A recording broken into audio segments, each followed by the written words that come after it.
Ora, muito boa tarde, canal Abre Reativos, conversas sobre saúde mental, cá estamos novamente. Boa tarde, Nuno. Boa tarde, Tiago. Então, hoje o que é que Então, vai ser? hoje temos o tema do insolamento. Disse bem, Diz não lá disse? isso outra vez, que a Insolamento. palavra, pois, isto a propósito de que amanhã, dia 20, é o Dia Nacional dos Açores, acho que é nacional, é que esse nosso querido arquipélago, ah, e sobre arquipélagos, e uma outra data, que é também, que é muito recente, foi o dia 17, o Dia Internacional da Internet. Exatamente. Ah, e o que te ocorre? Bem, eh, ocorre-me, portanto, o isolamento, a ausência de ligação, a solidão, eh, o contacto com essa solidão e para onde caminhamos. Eu acho que partiria daqui. Eu lembro-me, ah, eu, eu há bocado estava a pensar nisto, uma coisa que já estava aqui a cozinhar, antes de começarmos. Em 1997, vi um filme que me é muito querido ainda, nos dias de hoje, que é O Contacto, de Robert Zemeckis, que é baseado, no romance homónimo, é assim que se diz, não é? Do Carl Não. Sagan, Ok. do mesmo nome. Ah, e até é muito giro, mas isso já são coisas pessoais, porque antes identificava-me mais com uma personagem nessa altura, e agora identifico-me mais com outra. Não vou dizer que isso é, é destapar, mas há uma altura em que nesse filme uma personagem está a ser entrevistada na televisão e ela questiona muito sobre o papel da tecnologia nos dias de hoje, de ontem, não é? Estávamos em 97 e o filme era retratado nessa altura, em que a tecnologia permite-nos estar mais ligados, conectados, navegar na internet, fazer compras. Bom, já se pensava em compras na internet na altura, mas ainda estava tudo assim mais embrionário, mas já se pensava e já, provavelmente já se fazia em determinado grau. Mas ele ao mesmo tempo questionava isso. Será que estamos mesmo mais ligados? Será que a tecnologia realmente nos aproximou? Portanto, e foi uma coisa que me ficou. E, e pronto. Eu vou apanhar esse foguete, que esse filme também me marcou, vem-me frequentemente à cabeça quando, quando falo. Eu acho que é uma parte diria talvez, se não de todos os processos psicoterapêuticos, da maioria, aquela em que nós aprendemos a escutarmos a nós próprios, aprendemos a ouvir a nossa própria voz, o nosso verdadeiro self, numa determinada terminologia. Um, e relembro-me sempre do trabalho que aquela equipa tinha com os auscultadores nos ouvidos, estarem a ouvir a interferência, a estática, não é? A interferência estática. E no meio da estática encontrarem uma congruência, Um um, padrão. um padrão, e darem sentido a esse padrão. Que eu acho que é assim que quando nós passamos uma vida inteira a não nos escutarmos a nós próprios, começamos na terapia. e depois fora da terapia, mas começamos na terapia a ouvir um padrão, que é o nosso. Vamos focando a atenção nesse padrão e a escuta torna-se cada vez mais fácil e cada vez mais reveladora. E até chegarmos ao ponto de nos conseguirmos escutar a nós próprios. E a minha impressão é que essa coisa de, então, mas escutar-se a si próprio, isso é fácil. Não, não, não, não, não é nada fácil. Pois, Muita gente não anda uma vida inteira a fazer aquilo que os outros, que acha que os outros querem que ela faça, aquilo que é correto, aquilo que lhe ensinaram a fazer. Sim, mas o que é que você quer fazer? Isso não sei. Ah, até cozinha muito bem. Não sabe o que é que gosta de comer. Ah, é, e lembro-me tantas vezes da equipa do Contacto, em que é engraçado porque o indivíduo que escuta pela primeira vez uma congruência é o cego. É, é ele o indivíduo que encontra ali que parece-me que é um padrão. Tal, e era. É, não, é um filme muito engraçado, a vários níveis. é curioso porque não, até recentemente, eh, e isto é uma coisa que acontece muito, não é? Temos que explicar aos pacientes o que é uma terapia, porque as pessoas muitas vezes trazem essa questão. Já várias vezes me vejo a ir buscar muita metáfora do radioastrónomo, não é? Que está imerso num oceano de estática, de ruído, de coisas muito acessórias, mas detectar um padrão no meio de todo aquele caos e do isolar e de o tratar enquanto tal. É claro que nós hoje,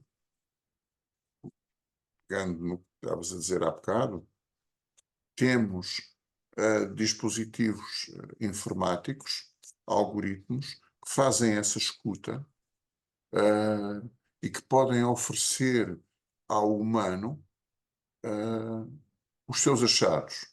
Depois o humano logo verá se eles fazem ou não fazem sentido.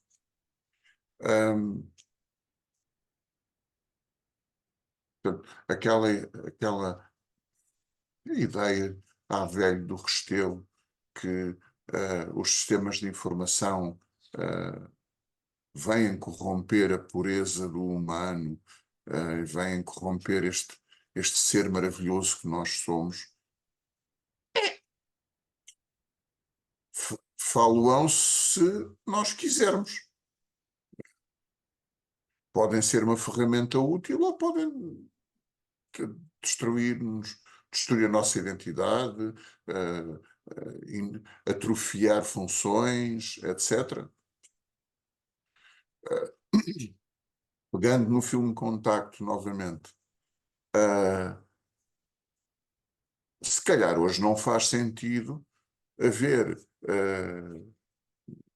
equipas de astrofísicos com auscultadores nos ouvidos, horas a fio, a escutar ruído. Já há ferramentas que fazem isso por eles e depois lhes entregam essa informação mais mastigada. O razoável será utilizar essas ferramentas e dispensar tempo para outras funções. Olha, se calhar para a análise das ferramentas. Uhum. Mas agora ocorreu uma coisa. Nós propusemos falar do isolamento e nós estamos a falar do contacto, não é? Foi uma pergunta sacana. Pá, eu tenho ascendência açoriana, de que muito me orgulho, mesmo muito. Conheço um pouco das pessoas dos Açores, não tanto quanto gostaria. Gostaria mais, de conhecer muito mais, mas pronto, é o que conheço. E é engraçado porque, generalizando, acho que é um povo que, por força do seu isolamento, busca o contacto por todas as formas e mais uma. quando a malta fala, vamos pegar nos Açores, porque é de os Açores amanhã, quando a malta fala do arquipélago dos Açores, muitas pessoas não fazem a mínima ideia da distância que medeia entre as ilhas. E é enorme. E, contudo, há uma unidade, há uma coesão. Hoje em dia as pessoas facilmente falam de uma ilha para a outra, para o continente, para qualquer parte do mundo, como toda a gente. Com razoável facilidade as pessoas viajam entre ilhas. Mas há meio século atrás, não é assim tanto tempo quanto isso, há meio século atrás ir de uma ilha, de algumas ilhas, de um grupo para o outro, era uma viagem do caraças. Vir ao continente era quase viagem de uma vida inteira. Portanto, mesmo nessa altura, o- os Açores, os açorianos, mantinham o contacto, mantinham uma razoável unidade da sua cultura, apesar de estarem separados e isolados. Enfim, Hum, sobre isso, achas que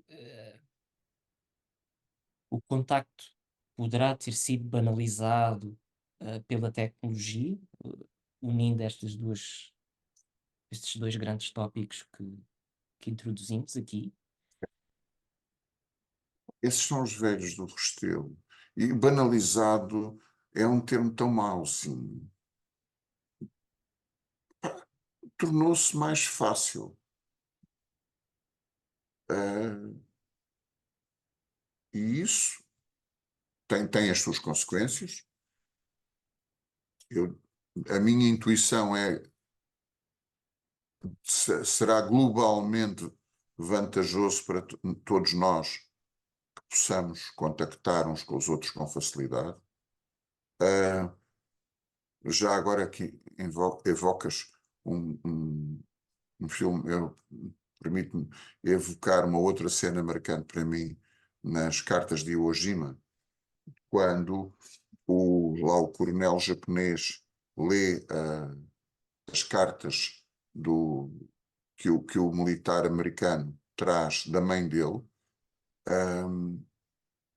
e alguns dos soldados, dois dos soldados japoneses, mais à frente, comentam entre eles que estranho, as cartas dele parecem as cartas que a minha mãe me mandava. Eu que imaginei que os americanos eram maus e porcos, ou seja, o isolamento naquela altura, no início do século XX, era tão grande que era fácil pintar, pintar a imagem que desse jeito a alguns poucos que tinham facilidade de controlar o contacto dos outros. Era muito fácil para esses indivíduos convencer que os americanos eram maus e porcos, que os chineses comiam cães, que os russos comiam criancinhas, enfim, peguem nos grupos que quiserem. Havia qualquer defeito que tinham, e é engraçado, veiculavam-se defeitos, na ignorância veiculavam-se defeitos, veiculava-se a hostilidade. E eu acho que hoje que os japoneses eram assim, assado, frito e cozido, e hoje vai ser muito difícil convencer um miúdo da nossa era que os japoneses são assim, assado, frito ou cozido, porque ele tem amigos com quem fala, e são japoneses. Não é? Portanto, enfim, prefiro não. Hesito. Não, é melhor não. Ah, bom, é o fenómeno em si, não é? Portanto, o contacto, o isolamento, mas talvez agora dessemos aqui um salto e falássemos do isolamento enquanto problemática, portanto, e o seu impacto, por exemplo, na saúde mental, não é? Ou da No que é saúde que se. mental no isolamento. Também me estava a vir à mente. Ah, Eh, que há uma força. série de patologias que contribuem significativamente para o isolamento dos pacientes. Eu vou tirar as primeiras três, deixo uma quarta, me deixa alguma dúvida. O, as três patologias mais propiciadoras de isolamento seriam a, a perturbação da personalidade esquizoide, a esquizofrenia e a fobia social, Uhum. com prevalências substancialmente diferentes, felizmente. São, dentro da saúde mental, são dos pacientes mais tendem a isolar-se a si próprios, por motivos diferentes, mas depois lá à frente até podemos tocar nisso. O quarto grupo deixa-me dúvidas, porque um dos sintomas típicos da depressão e da depressividade é precisamente a tendência ao isolamento. Ou Uhum. seja, o indivíduo deprimido não lhe apetece estar em grandes grupos, não lhe apetece estar ao pé de outros indivíduos da mesma espécie. Não é um sintoma, como é que eu ia dizer, inevitável na depressão ou na depressividade. Mas como o fenómeno depressivo é tão frequente, eu se calhar diria que a depressão contribui mais para o isolamento do que até a perturbação esquizoide ou a esquizofrenia, que felizmente são condições relativamente pouco frequentes. Não são raras, mas são bem menos frequentes do que a depressão. Se calhar, para pôr em poucas palavras, haverá pessoas patologicamente isoladas ou isoladas mercê da sua doença, haverá muito mais deprimidos isolados por causa da sua doença do que esquizofrénicos ou esquizoides. Uh,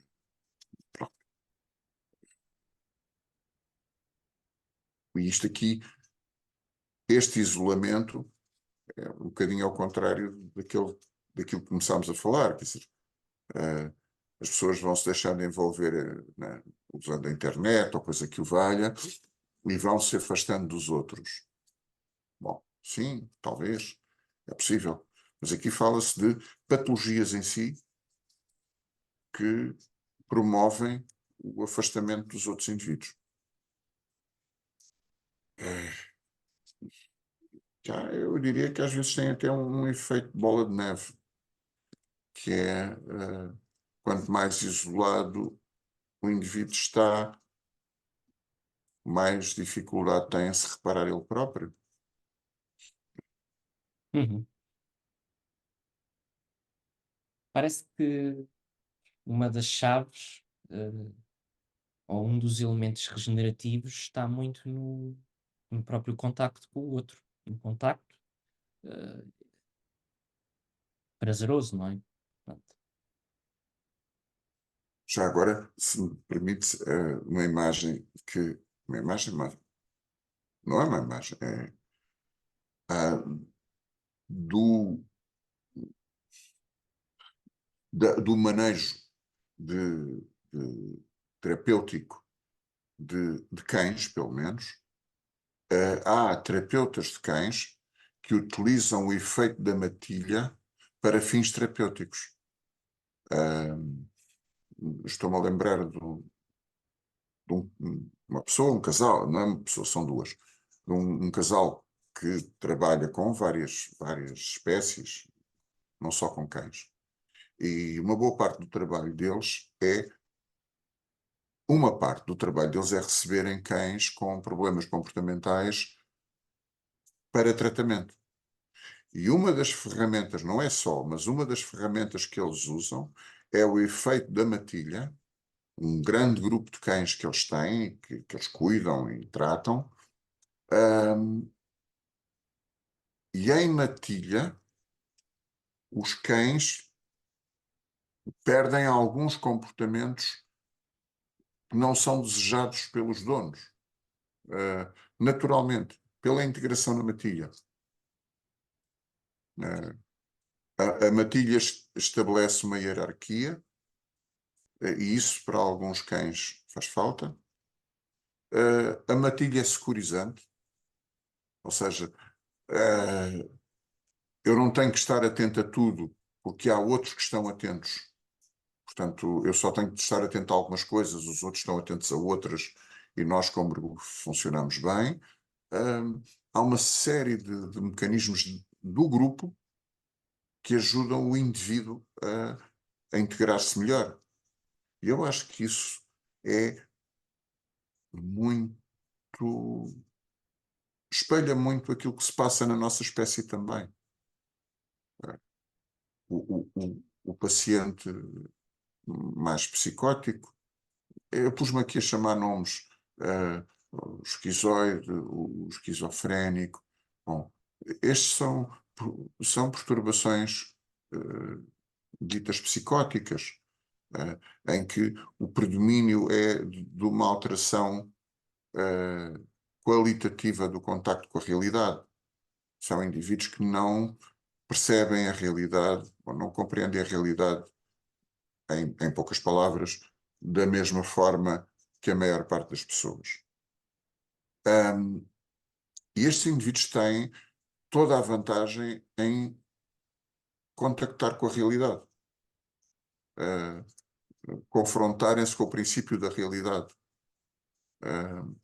E é na relação com os outros que isso é mais provável que aconteça. Não estou aqui a dizer que, pronto, é pegar nestes pacientes e pô-los em salas com outras pessoas. Nem pensar nisso, porque não suportam. Mas de forma adequada às capacidades do paciente, aos seus medos, e isso é absolutamente benéfico que possa estar na realidade, na relação. Já em relação ao paciente fóbico, que não é psicótico, é neurótico, não é? Portanto, o psicótico vê a realidade como a maior parte das outras pessoas vê. Preocupa-se com umas coisas, preocupa-se mais com algumas coisas que os outros não se costumam preocupar. O neurótico. O neurótico. Hum. Uh, e também aqui, o contacto com o outro, por outras vias, é bastante desejável. Portanto, mais uma vez, é no contacto com o outro que o indivíduo vai sarando as suas feridas.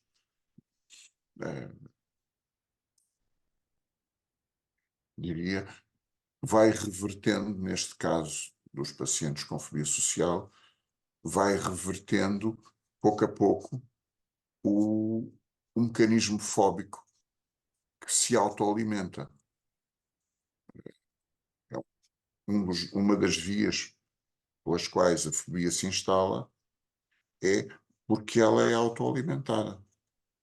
Ou seja, se eu tenho fobia social e me afasto do grupo, o nível de ansiedade desce, a dor desce, e, portanto, eu tenho um prémio cada vez que me afasto.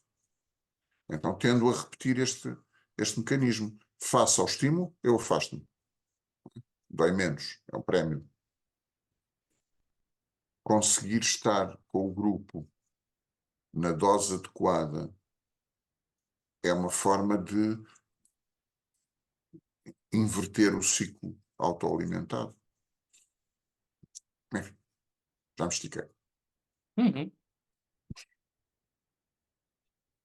Ah, veio-me uma coisa à mente. Foi o último grande fenómeno de isolamento que vivemos, que foi o Covid. E digo isto porquê? Porque me deparo constantemente muito com esta observação que, ah, por um lado, ouço muitos pacientes dizerem as coisas começaram a mudar para mim ou a tornar-se mais evidentes com o Covid, outros denunciam ah, que esse isolamento lhes trouxe um benefício. Não estou a dizer que só existem estes dois grandes grupos, mas Sim, mas existem. existem, pronto. Ah, e contacto muito com isto. Portanto, o Covid como sendo aquele precipício. É. Baralhou o status quo. Uhum, Mas não resisto a contar uma piada que eu acho bem nesse sentido. Com a pandemia, com o confinamento, é que nós, digamos assim, superficialmente equacionamos isso como perda de contacto. Não é? Ah, então a piadinha é, agora com o confinamento, estou mais tempo com a minha mulher. E descobri que ela é uma mulher extremamente interessante. Ou seja, com o confinamento, as pessoas começaram a ir fazer as compras à mercearia do bairro. Alguns negócios locais melhoraram com o confinamento. As pessoas começaram a falar com os vizinhos. Eu estou-me a lembrar de um jovem que conta que vivia há 1 ano e meio naquele prédio e não conhecia nenhum dos vizinhos. E teve a ideia de, logo nos primeiros dias de confinamento compulsivo, ele foi pôr um bilhete por baixo da porta de cada um dos vizinhos, dizer: olha, eu sou fulano de tal, sou o vosso vizinho do piso tal, o meu contacto é este, se precisarem de alguma coisa, se precisarem de que vos traga compras ou isso assim, de alguma ajuda, eu estou disponível. E isto gerou uma cadeia de troca de mensagens entre as pessoas do prédio que não se conheciam. Uh,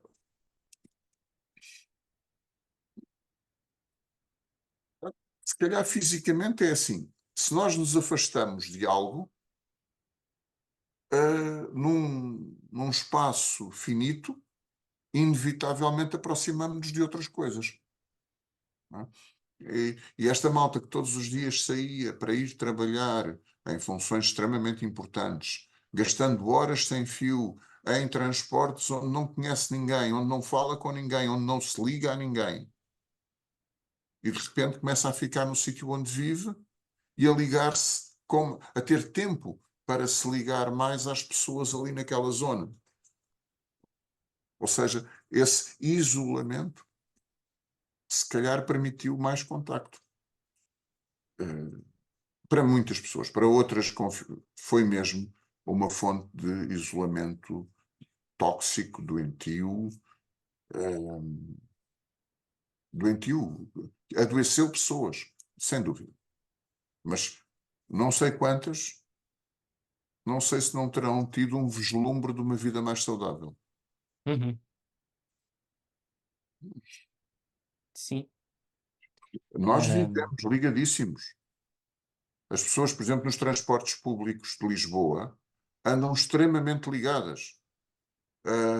Quando se fala em assédio no local de trabalho, isso tudo, mas as pessoas que falam tanto, não estou a dizer que não existe, não é?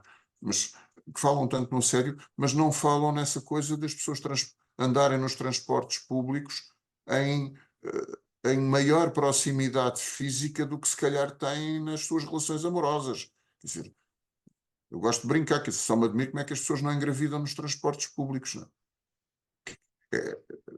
As pessoas andam. E contudo, não estamos entalados entre as pessoas, levamos com as pessoas em partes do nosso corpo, nem sequer imaginávamos que alguém lá pudesse chegar, e contudo não estamos em contacto com ninguém. Ah, portanto, o isolamento e contacto não é tão óbvio ah, quanto, quanto isso, como de costume. Pois, eu estava a pensar precisamente nisso. O que é que significas, o que é isto de estar em contacto? Num um documentário, eu não sei se foi feito mas que conta com a participação do Desmond Morris, o homem que escreveu O Macaco Nu, Zoo Humano e A Tribo do Futebol. O documentário chama-se A Tribo do Futebol. Ele põe lado a lado uma mulher tribal que sai da sua casa e que, à medida que vai andando eu não vou dizer aldeia, porque aquilo não é uma aldeia, é um aglomerado de casas, pequeníssimo. Ela vai cumprimentando as pessoas, olha para as pessoas e cumprimenta-as. Faz, faz o ritual de lhes mostrar que os reconhece e que não é hostil para eles e eles não são hostis para ela. E ela faz isto à medida que vai caminhando. E eu acho que ele contrata um ator e numa rua tipo nova-iorquina, com centenas de pessoas a cruzarem-se em cada sentido, esse homem está no meio da rua a cumprimentar as pessoas. E as pessoas afastam-se dele. Ele não consegue cumprimentar ninguém. Isto seria impossível numa cidade moderna, sobrepovoada como nós temos muitas. Ninguém cumprimenta ninguém, ninguém olha para a cara de ninguém. Nós andamos em verdadeiro anonimato, desligados, porque não poderíamos ligar-nos a centenas de milhares de pessoas que nos cruzamos diariamente. Enlouquecíamos. E, contudo, há pessoas por todo lado. Falaste há bocado da banalização, não sei se nós não acabamos por banalizar o desligamento. Habituamos-nos a estar ao pé de pessoas, mais uma vez os transportes públicos de Lisboa. Eu estou a dizer Lisboa, que é a cidade que eu conheço melhor, mas imagino que isto existe um pouco por todo lado, onde as pessoas vão literalmente encostadas umas às outras, mas não, nem olham umas para as outras, nem conhecem. Quer dizer, eu tenho uma pessoa que vai durante um quarto de hora, meia hora, encostada ao meu rabo. E eu nem sequer olho para essa pessoa, nem sequer sei o nome dessa pessoa. Epá, até parece mal.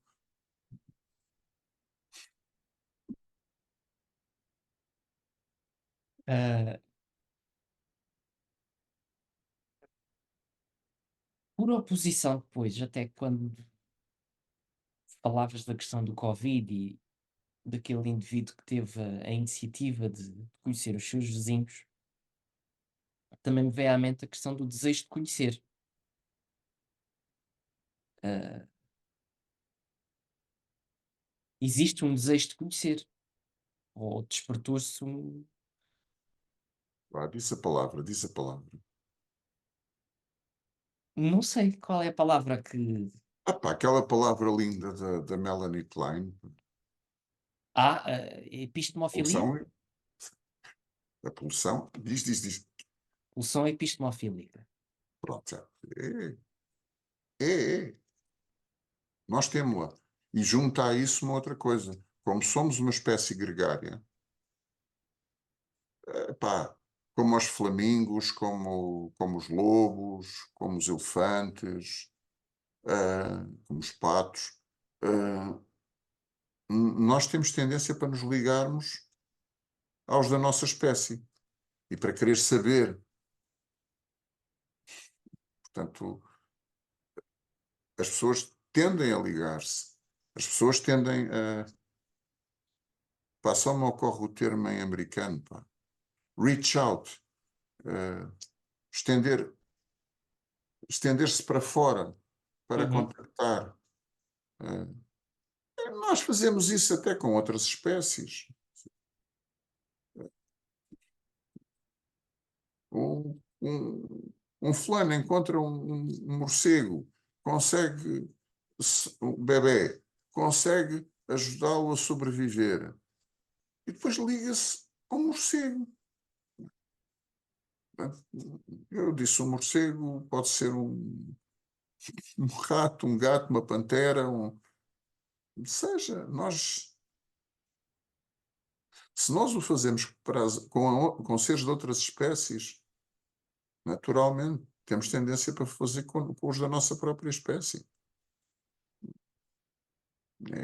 É inato, aliás, em termos de evolução da espécie, foi crucial e é crucial para a nossa sobrevivência.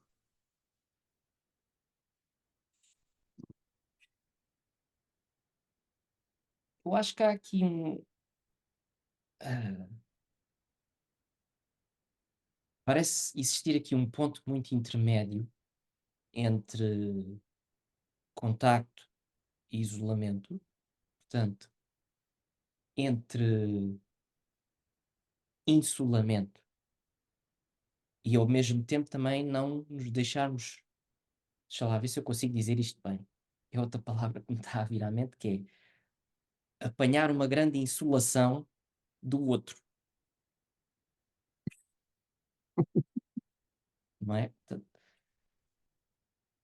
do Opa, insulamento à insolação. é, as pessoas muitas vezes se queixam de que já não têm mais paciência para aturar pessoas. Obviamente isso advém da patologia de cada um, sim, mas eu acho que também advém da, das más condições sociais em que nós nos relacionamos com as pessoas.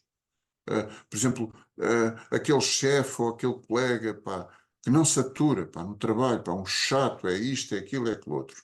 E depois há aquelas coisas, agora vou dizer em americano, team building.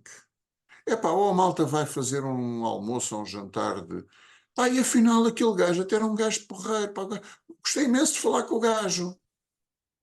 Pois, mas, Chico, estás todos os dias, 8 horas por dia com ele. Ou seja, eu acho que esta coisa da insolação do outro, epá, tem a ver também, se calhar, com o ângulo do sol, com a incidência em que o outro, em que a pessoa é exposta ao outro ser tão desadequada, tão inapropriada, quiçá até. Não é o meu colega que me chateia, é o trabalho que eu faço, que é uma trampa monótona, desinteressante, mal paga, frustrante, e tudo o que possa estar associado a isto fica modificado, fica Sim, contaminado.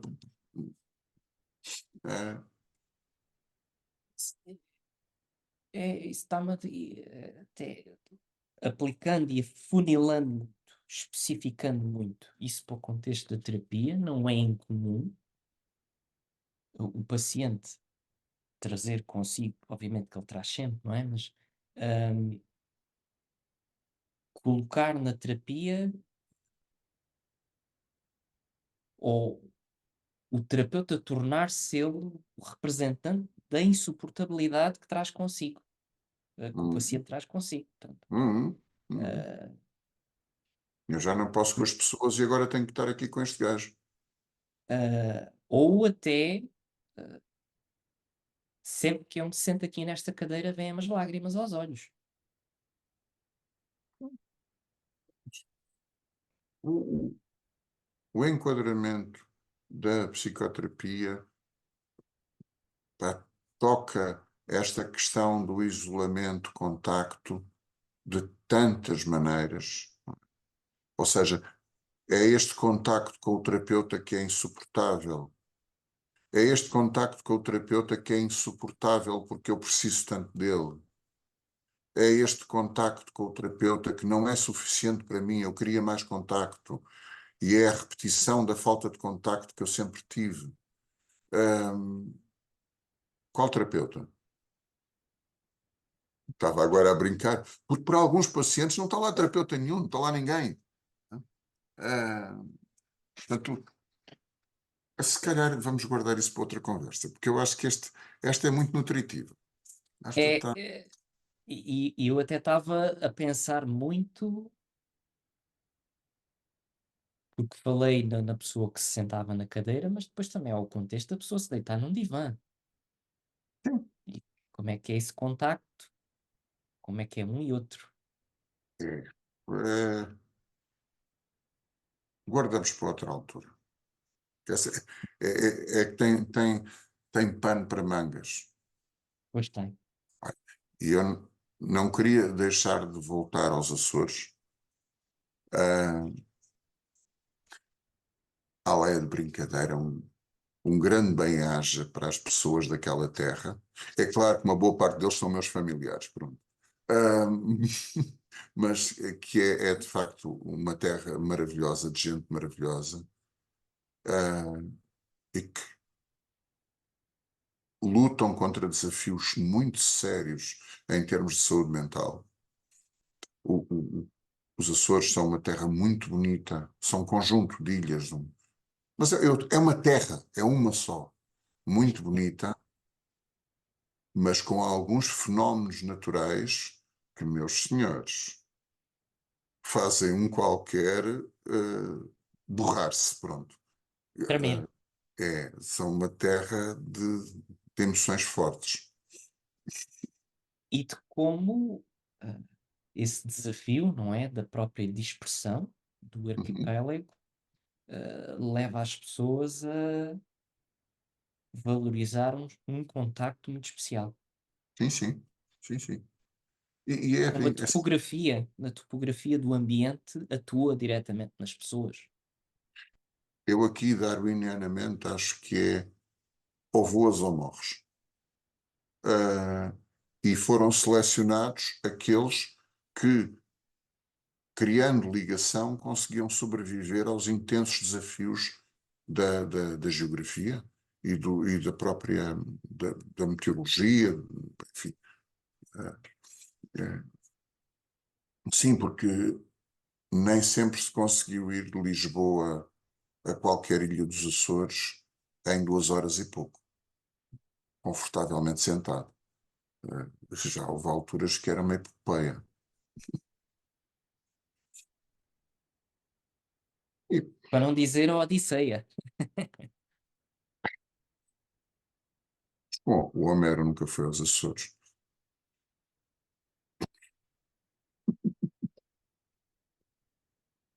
Bom, muito bem. Estamos encerrado hoje o nosso tema e o nosso episódio e voltaremos certamente para uma próxima oportunidade. Com novo tema, novo Muito bem. assunto, novo tudo.